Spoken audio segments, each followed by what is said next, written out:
Hi everyone! Welcome! It's me again, Dawn, and for today's video, guys, I will be sharing to you some information or some things that you should know before you start vlogging.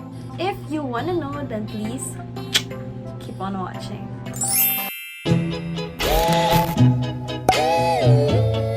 In this video, guys, I will be sharing to you dapat mong malaman before you start vlogging. It's really important, guys, to broaden your knowledge first before you enter the YouTube industry. This because it will really help you in order for you to provide a better quality of videos and in order for you to keep on going in your YouTube journey. The first thing that you should know, you have to know your why or your purpose. It's really important, guys, to know bakit mo ginagawa yung isang bagay na yan. Why are you doing this? What's your purpose of having a vlog? It's really important because it will also help you to formulate ideas in the future, to formulate mga content that will help you para may ma-upload ka sa YouTube. Because isa sa mga struggles talaga or isa sa mga mahirap na part sa YouTube, guys, you have to think about some contents sa YouTube mo. Because sometimes we are running out of ideas just like me, and normal lang yan, guys. Kaya it's really important to know bakit mo ginagawa yung isang bagay na yan. It is because it will also serve as your fuel to your drive sa journey mo sa pag-YouTube. It will help you to be motivated. It will help you na no matter what will happen in the future, it will help you na hindi ka kaagad maapektuhan kung ano mang sinasabi ng ibang tao, kung ano man yung mga paghihirap na ma-experience mo in the future. Because it's really normal, guys. Before I started vlogging, guys, I really examined my heart. Sabi ko, I really questioned myself for several days talaga. Why do I want to vlog? Bakit ba? Ano bang purpose ko? Bakit ko bang gustong gawin? Kasi matagal ko nang gusto, but I was really hesitant and nahihiya ako. I don't have any confidence. Eh, yung time na parang, yung alam mo yung feeling na urge na gusto ko na talagang gawin tong isang bagay na to. I really question myself na, bakit ba, Eliza? Bakit mo ba gustong gawin to? Ano bang gusto mong ma-fulfill? Ano bang purpose mo? I wrote the reasons why, and at first, number one talaga, guys, is pera. I want to have an income. As I look at the reasons why sa pag-vlog, parang hindi to pwede, itong pera-pera lang. Kasi mahirap pag if you are doing something that is all about money. For me, hindi siya maganda. I give myself time again na to discover bakit ko ba talaga gusto mag-YouTube. Eh, parang yung time na parang na-correct na yung heart ko. Ang number one talaga is to help. That is why most of my vlogs is about education, mga tutorial, because I also want to help you guys if ever you are struggling from your skin, struggling from your studies, and so on. Ngayon din, if you're planning to have YouTube channel, then this video will really help you once you start vlogging. Because guys, YouTube is not easy, but it's worth it once you know that your purpose is being fulfilled. Once you know na nakakatulong ka sa kanila, sa mga problema nila, sa mga bagay na dapat nilang malaman, it's really a fulfillment for me. That is why it's really important to know your why or your purpose why you are vlogging. The second one is be consistent in uploading your videos. Guys, isa to sa mga hindi alam ng iba. It's really important na consistent ka when it comes to uploading your video. Ako, napansin ko na if ever hindi ako nakaka-upload every week, mahina yung progress ng subscriber ko. But if ever na consistent ako, tumataas talaga yung subscriber ko. Kaya it's really important if you want to take this YouTube seriously, then you have to be consistent in uploading your videos. In this industry, it takes commitment and consistency talaga. The third one is avoid personal vlog. Isa to sa mga bagay na na-observe ko sa ibang YouTuber. Kaya siguro parang mahina yung pag-increase ng kanilang subscriber. It is because usually yung mga vlogs nila mga personal. As an individual na normal citizen lang just like me who doesn't have any interesting na background, who doesn't have any connection sa mga famous like mga artista, mga famous YouTubers, YouTuber, sobrang hirap talaga guys. Catch the attention of the viewers to watch your videos, mga personal video. So it's really important if ever you are still starting, it would be better to upload videos that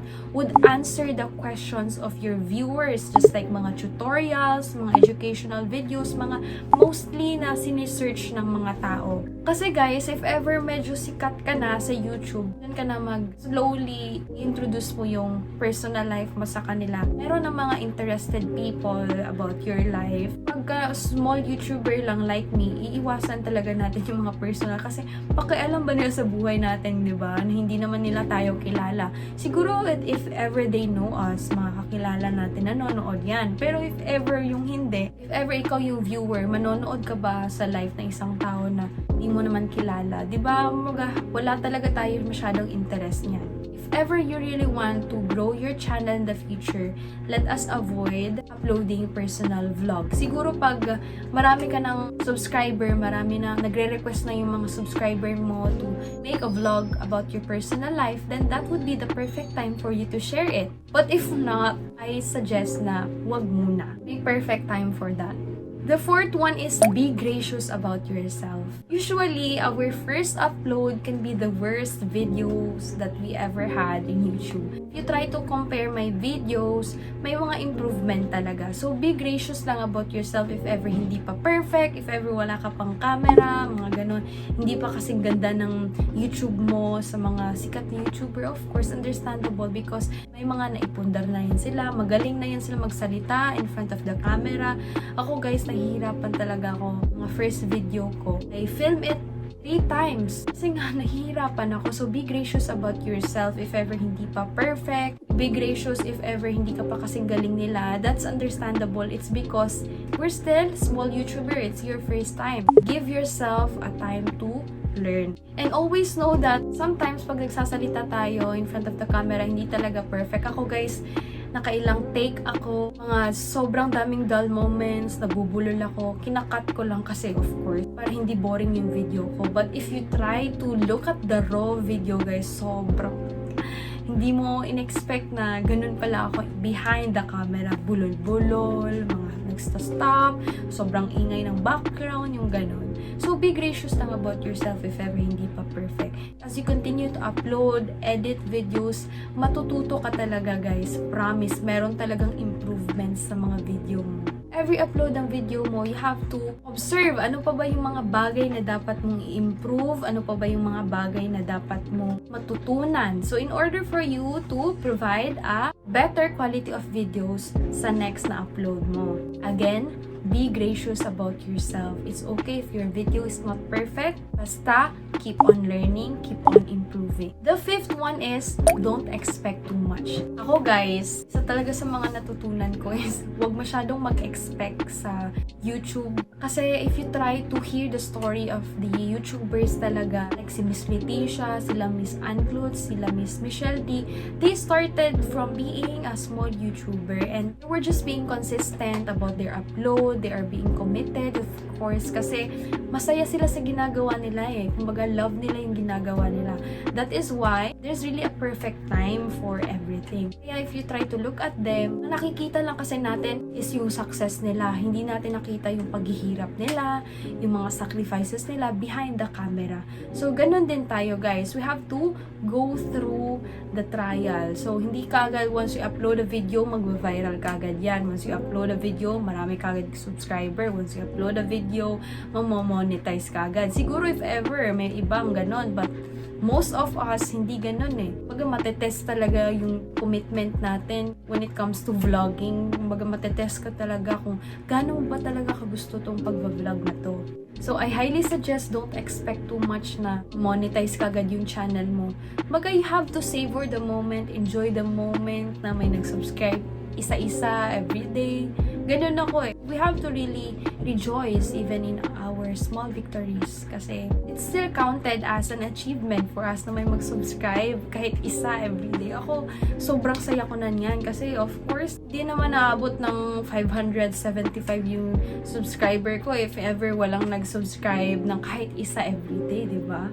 Kaya, manage your expectation, guys. But, you have to be committed and you have to really be consistent if you really want to be successful in YouTube. Sabay-sabay tayo maging successful. Let's just work hard for it. Kasi yung nakikita natin sa mga YouTuber, kumbaga ano lang yan siya eh, sa taas ng ocean lang natin nakikita. Hindi natin nakikita ang mga sacrifices nila, mga dugot, pawis at luha na ilaan nila para lang mapunta kung saan sila ngayon.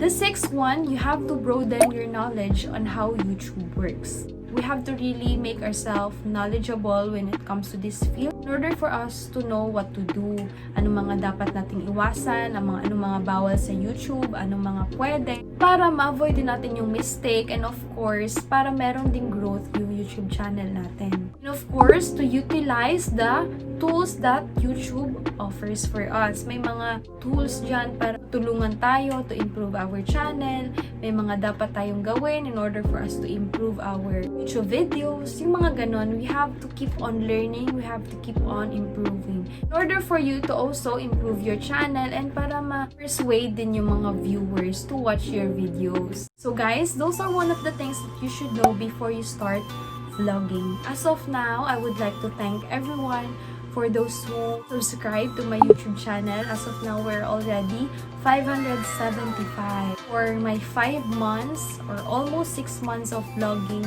we are almost 600 na. And parang every month, tumataas ng 100 subscriber yung channel ko, which is really an achievement for me, guys.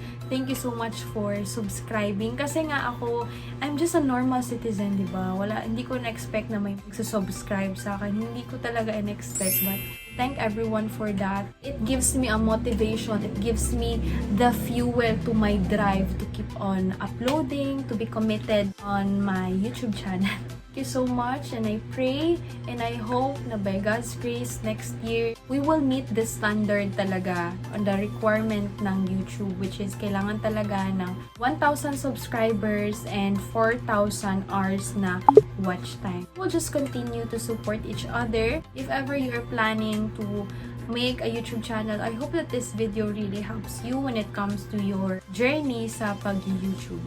So guys, if you have questions, suggestions, clarifications, please don't be hesitant to comment it below. I'm going to read and answer all of those. If you find this video helpful to you, please don't forget to hit the like button and share it with your friends. Please don't forget to subscribe and hit the notification bell beside it so that you will be notified on my next. Huwag sumuko sa mga pangarap, guys. Huwag tayong sumuko dito sa YouTube. Let's just be committed and do our part when it comes to uploading a video because nasa Diyos ang awa, nasa tao ang gawa. Of course, God will bless those who work hard, but ilang enough, guys, na yung law of attraction na magiging successful ako sa YouTube but you're not uploading any video kahit once a month, hindi ka nag-upload and yung mga video mo lang improvement. Kahit anong sabi mo pa na magiging successful ka, but if your action doesn't change, don't walk your talk, of course, hindi talaga yan mag-improve. It is because faith without action is dead. That is why it's really important to do our part. If ever we want to succeed this YouTube channel, we have to keep on learning, keep on improving, keep on applying the things that we have learned. That's it. Always remember, you are beautiful in your own special way. Bye! See you guys on my next one.